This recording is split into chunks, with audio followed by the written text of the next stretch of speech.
श्रीपादराजं शरणं प्रपद्ये। ओम सर्वजगद्रक्षाय गुरुदत्तात्रेयाय श्रीपाद श्रीवल्लभ परमात्मने नमः। श्रीपाद श्रीवल्लभ चरित्रामृत मूल ग्रंथ रचयिता श्री शंकर भट श्री श्रीपाद श्रीवल्लभांचे समकालीन। तेलुगू प्रत उपलब्धी श्री मल्लादी गोविंद दीक्षितुलू भीमवरम।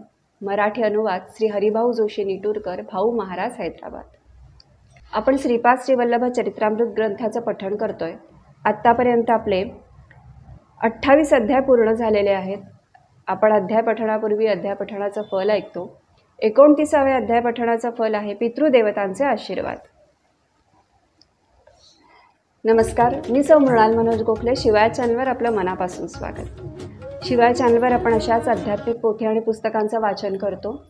आत्तापर्यंत चॅनलला सबस्क्राईब केलं नसेल तर चॅनलला सबस्क्राईब करा, बेल आयकॉनवर क्लिक करा, म्हणजे पुढच्या व्हिडिओचं नोटिफिकेशन येईल आणि कुठचाही अध्याय चुकणार नाही। चला आपण वाचनाला सुरुवात करूया। श्रीपादराजं शरणं प्रपद्ये। अध्याय 29। श्रीपाद श्रीवल्लभांचा दिव्य उपदेश। आम्ही कुरुगड्डीमध्ये श्रीपाद प्रभूंचे दर्शन घेऊन त्यांच्या आज्ञेनेच त्यांच्या समीप बसलो। तेव्हा प्रभू म्हणाले, अनन्य भावाने मला शरण येणाऱ्या साधकांचे मी सदैव रक्षण करतो।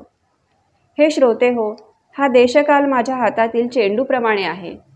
कोठेही होत असलेल्या भूतकाळात घडलेल्या आणि भविष्यकाळात होणाऱ्या घटनांना मी बदलू शकतो। मी देशकालाच्या शास्ताच आहे। तुमच्यातील चैतन्याच्या संस्काराच्या दर्जानुसारच तुम्हाला माझ्याबद्दलचे ज्ञान होईल। सर्व धर्मांचा परित्याग करून तुमच्या अंतरंगातील अंतर्यामी रूपात असलेल्या मला अनन्य भावाने शरण आल्यास, माझ्या आदेशानुसार कर्मांचे पालन केल्यास मी तुमचा सर्व भार वाहून तुम्हाला जीवनमुक्त करीन। केवळ माझ्या शब्दानेच मी सृष्टीमध्ये शासन करतो, त्यामुळे मीच सरस्वती रूपाने प्रसिद्धी पावेन। कलियुगातील मानव हा हिरण्यकश्यपू सारखाच असेल। त्यांच्या समस्या, भाव आणि आचार विचार या सर्वच गोष्टी अत्यंत कठीण स्वरूपाच्या असतील। त्यांना प्रकृती विज्ञानातील अनेक संशोधनाला यश मिळून हिरण्यकश्यपूसारखे वरदानसुद्धा सृष्टीमातेकडून मिळेल। परंतु मला प्रल्हादासारख्या निष्पाप निरपराध भक्तांच्या संरक्षणार्थ नरसिंहाचा अवतार घ्यावा लागेल।